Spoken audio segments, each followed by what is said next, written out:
25 years out in Vancouver, so I'm gonna break the fucking rules.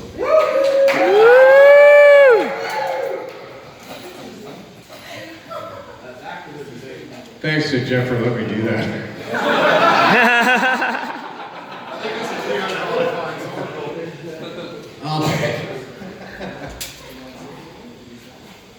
So yeah, it's my pleasure to come out to the Prairie Cup every year for the last 4 or 5, I guess. One of the main reasons that I come out here is because of this big guy. I got a lot of respect for Jeff. He's one of the kindest, most generous men that I've ever met, I think, and it's always been my pleasure to support him. And he's done so many good things for the cannabis community, and particularly here in Saskatoon. Like, all these years that I've been able to come out here, I've marveled at the fact that we were downtown Saskatoon fucking hotboxing a bar for a weekend, and no one ever cared. One of the weekends there was an RCMP got married right next to us in some event center there, and all they said was, "Oh, do you mind covering up the vent so the smoke doesn't get through it?" So good on you, Jeff, for being that brave and pushing the envelope for all these years out here without any trouble whatsoever. So I'm glad. But, yeah, good on it. And we'll hope for many more years of this cup being played out. And hopefully we can get it in the summertime or something. It's supposed to be in October. Yeah, It doesn't change in venue spot. Next year it's booked October 2nd, 3rd, 4th. First weekend. there you go. Yeah, for this Potentially. spot, so. Be a little warmer, potentially. Yeah, we may not need the heater in the tent. Just that night. But we do see things changing in our cannabis world, that's for sure. Legalization, well, it's fucked it all up, in my mind. We're feeling it out in Vancouver. Friends' dispensaries have been raided. Vicky at the stock market and Dana's dispensary. Community safety unit came by, took all their weed and all their money. Which is just a sham. Even the word community safety unit is fucked up. Because they want to continually infer to the world that cannabis somehow presents some danger to us. Even though all of us here know that that's not true at all. We have never, in my experience, ever seen any damage done to anybody with cannabis. Ever. Doesn't matter if they were a child or a senior citizen or an adult or anything. Even sick people. All the medicinal marijuana users in this country have been using the same weed as I have. None of them got any sicker. They all said they got better. So where's the fucking safety issue here? This is what I think we might have an opportunity somehow down the road here to challenge this. Because they have not ever come forward and said what the potential danger actually is. They just say it's a health and safety issue. This is why they have all these stupid rules that they've thrown at us. It's because of health and safety issues. Well, there aren't any. So we need to challenge that, I think, somehow in every aspect. The Cannabis Act, I can't imagine is going to pass a constitutional challenge at any level. The Canadian government, when it comes to cannabis, has not presented a program yet that is constitutional. Every time it's been challenged, they have lost. So I see ahead that this is what's going to happen. Hopefully, we will have opportunities to challenge all of the driving laws, all of these stupid restrictions that we have. There's no reason why I shouldn't be able to grow as many cannabis plants as I want. Why should I have to grow 4? Who the fuck came up with that? They don't know how much I smoke. And I'd like to be able to continue to smoke as much as I do, plus give gifts to every one of you. Why shouldn't I be able to grow enough weed to fucking pass out to all my friends? Like, I appreciate that their point of view is that, well, if you have so much marijuana, you're going to sell it in the black market. Well, Now what's going on out there in the world is the black market is supplying the legal market. Right? I don't have any personal experience with that, but I do hear a lot of people talking about that now. The big packs are fucking going into the LP's back room and out to the retail stores. Which is totally insane and even more infuriating in a way, because it's driven the price of black weed to market. Right? The price of weed now is way higher than it was 3 months ago. Right? So, but that's okay, I think, because I think what we can do is that, because the legal market came from a business point of view right away. It didn't come from the grassroots effort of cannabis.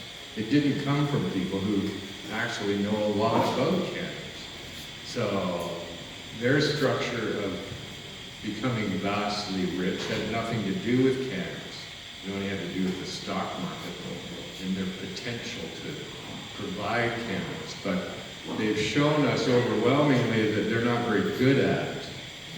So I think that the black market, if you will, all of those of us who do know what we're doing, eventually are going to have to come to us and find this shit out. I think that we're going to take over that industry. We still will, because I don't believe that they can handle it. Whether or not they've expanded into massive greenhouses. Greenhouses are a very difficult place to grow cannabis well, especially in Canada. You're up against a lot of inherent problems which they're experiencing with all the mold and all of this stuff, right? It's really, really hard. Even a small greenhouse, maybe not so bad. A football-sized field, no. It's really, really difficult. And that's what they all expanded into, to increase their potential of production to be able to sell more stocks on the stock market, right? They just bought more and more and more greenhouse space. So they're stuck with it, right? We can outgrow them easily because we can grow better weed indoor all day long. And we can do it at a cheaper price. This is something that we have to be active about in our world, is to get the price of this shit down. I appreciate the world that I have lived in that has offered me fair amounts of wealth and stuff because of the price of weed. It's all black market weed, mind you, but it in reality is not worth as much as we have paid for it. During Prohibition, I was prepared to pay anything for it. In fact, we encouraged people to sell it to us, right? And said, hey, I'll give you a premium if you'll sell me that stuff. And I was also prepared to protect the guy or gal who grew it, because I knew that their life was such that they couldn't really even go and get a job. They were stuck at home looking after the weed that I wanted to buy from them, right? So I was then prepared to pay their mortgage or pay their whole rent to make sure their kids ate, and all the money that they got from the weed they could survive on. But now, when you got a fucking football field size thing, and you're charging me even more, that's fucked. That's greed, and that's fucked. And that industry is determined to drive the price up as high as they possibly can. They're talk words like premium. Right? If you hear the word premium around cannabis, it's more expensive. Right? And all they're going to really try to pass off as premium weed is weed that probably still isn't as good as this, but it's better than the shit they've been providing up till now. Right? So I have not supported that industry. I have not bought any weed from them or gone into any of their stores. I think I don't need to. But I don't want to at this stage. It's too childish for me. The hell am I going to walk into a retail store that looks like a fucking hospital room? Doctor's office? No cannabis pictures even. Right? So I think that's just so silly. Because this plant has never hurt anyone. It should be available easily to anyone who wants it. This has never hurt anyone. Shouldn't be any restriction on how far my shop should be from the other shop. The fuck is that? In Mission, BC, the regulation is that you have to be a kilometer away from the other store. A kilometer. This has been one of the biggest problems. Yeah, it's nice that the federal government says, yeah, we're legalizing cannabis and all this other bullshit, but they gave everybody the right to deny me that right across the land.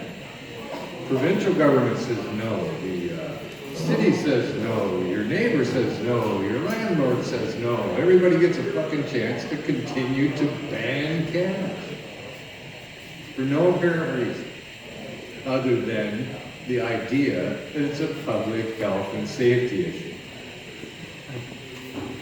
So I think we can challenge that. We've got to force these people to tell us what the actual dangers are that would require this kind of over-regulation. And I think we can beat them on that because we all know that it's not a dangerous substance. We all know that it's a wonderful substance and it helps everybody. But we got to stop telling them that. Because they've denied giving it to us because it fucking helps us. Like how sad is this scenario here? The people, some idiot on the city council can stand up and go, I want to protect the kids, I want to protect the kids. Well, fuck off. But to fucking protect the kids. There's no child that's ever been hurt. Ever. Protect them from what? Nobody's standing on the side of the schoolyard waiting to sell kids weed. They don't have any money. Right? They never have. They've never been in on it. All kids get weed from their brothers and sisters or steal from their mom and dad. And that's never going to change. But yet still, no one's been ever hurt by it. So why the fuck are we having to do anything? I should be able to grow as much weed as I want, however the fuck I want to, take it over to a store and sell it to them, and they can sell it to whoever they want. That's how much restriction I think this substance needs. And people go, oh, you know, are you going to watch what they spray on it and shit? No one's been hurt by cannabis in all the years of the black market. So, Hell's Angels weed is safe. Isn't it, by that standard? Doesn't matter what anybody seems to have ever done to cannabis to get it to me, it hasn't hurt me. So what? What restrictions do we really need? None. It should never be taxed. There's no fucking way they deserve a tax on it. In 2002, the Canadian Senate did the biggest investigation on cannabis in Canada there's ever been done. They came to the conclusion that it costs Canada nothing to have cannabis use in our society. It costs nothing. No hospitalization, no lost work hours, no destruction, nothing. So why is it getting fucking taxed? They call it a sin tax, but there ain't no sin. It's bullshit. People will all say to me, oh, you know, it's just the government, they're going to tax it. If that's our attitude, they will. If we say, fuck you, no, you can't, maybe they won't. But we have to say no. There's no reason to accept more tax. I see stories, nice stories, say out of Colorado or California.